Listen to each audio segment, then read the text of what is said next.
At some point in a conversation with one of our professionals, your family or a family member is going to ask us the question, what if they say no at the intervention? Having done interventions since 2005, I can't recall a time where a family member had not asked us that question. So let's break down what that actually means and where that question is coming from. On our website, there's a section called Excuses Families Make to Not Do an Intervention, and I have a whole entire section on people asking that question and why they do ask that question. The first thing that I really want family members to understand is what a no means. When they refuse help at an intervention and say no, they're not saying no to treatment. They're saying no to the fact that they're not going to stop using substances. They're going to continue in their untreated mental health disorders, and you are going to continue to put up with this the way that they see fit. A no to you is disrespectful. And when you think about it, when you have multiple family members, you have so much more strength as a group than they do as an individual. A no means you will do as I say and continue to live in the world that I have presented for you and need you to exist in so that I can do what I need to do. A no means they say no to all help. You don't get to pick and choose the help that you receive. So when there's enabling and codependency and resources being provided, even in situations where there's no enabling at all, you're still attached to it. And I always want to point out that a family should be less worried about a no from their loved one, and their loved one should be far more worried about a no from their family. Because remember, you're signing on to their dysfunction by choice. At any point in this journey, you're allowed to detach from your loved one. One of the hardest parts that families will have to digest is the fact that there are some people where they would prefer to hear a no, and I'm going to explain why I said that. A yes means significant change for both you and your loved one. A yes is a world of an unknown. Most people live in a fear that they know and see. It's real, it's okay.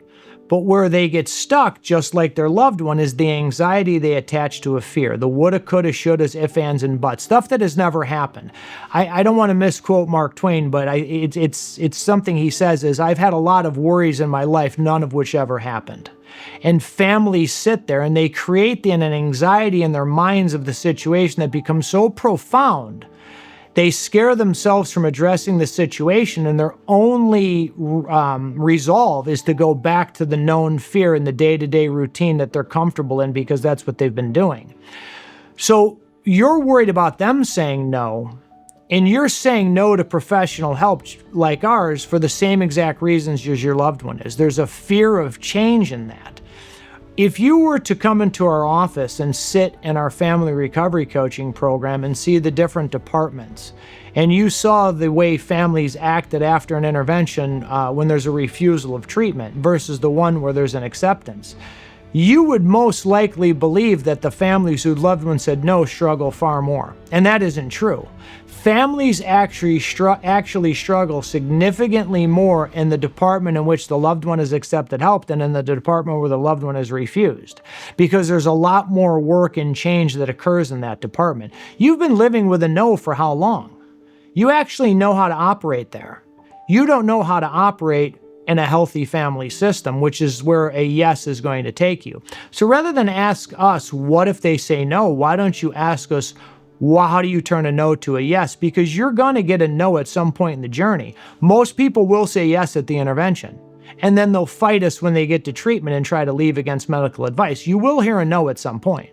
So you have to be prepared for it. You have to remember why your loved one says no in treatment or to an intervention. It's because they don't want to stop getting high or acting out their dysfunctional behaviors by way of mental disorder. They don't believe you will actually follow through with your boundaries and consequences and holding them accountable. That's the big one. No matter what excuse they give me at the intervention, it will always come back to those two things. Just like with you guys watching this video. You will come up with a ton of excuses not to do this. And it will all come back to the anxiety you've put on top of the fear. Because the change is what paralyzes you. It's the same thing with your loved one. They say no because they're afraid of what life will look like when they're sober. You're afraid of what life will look like in a healthy family system because that has not been something you have seen in a long time. I have actually gotten in front of families on the phone and said, what if they say no? And I actually asked the question. And there's silence. And then I'll explain later on in the conversation, almost if it's a reflex. What if they say no? And I'll say, we've already gone over that. It's so inherent in your DNA that you've been living with a no that you have no concept of what it'll be like if they say yes. And that's our job, is to hold your hand, walk you through the real fear, reduce your anxieties of things that have not happened yet, and to help you guys move forward with this regardless of their decision. Because remember this, when they say no, they're saying no to all help that you provide, not just the no at the intervention. And let's start asking the question, how do I turn that no to a yes? And then let's start looking at where the question is really coming from. Are you prepared for a yes? Or do you silently and secretly want to stay in a no? And that's the question we need to help you dissect. I know you all want your loved ones better. I'm not saying anybody here is evil. But when you've been beaten over the head as long as you've had with illogical ideas and thoughts from this problem, your brain has lost the ability to form logical thought. So between your inability to form logic and the anxiety that you've attached to the actual fear, you may actually be afraid of change. That's why you're asking the question. Your loved one is in the same exact position. They want help, that's why they use substances. They want help, that's why they act out their volatility and mental health disorders. Where their fear lies and why they say no is because they're afraid of the unknown that comes with accepting help. Just like your fear is the same with moving forward with an intervention because it's an unknown. And that's what we're here for, is to walk you and your loved one through that. Let's move the no to a yes. Let's be positive, let's be optimistic, and start working on getting both your family and your loved one where they need to be, and turn that no into a yes.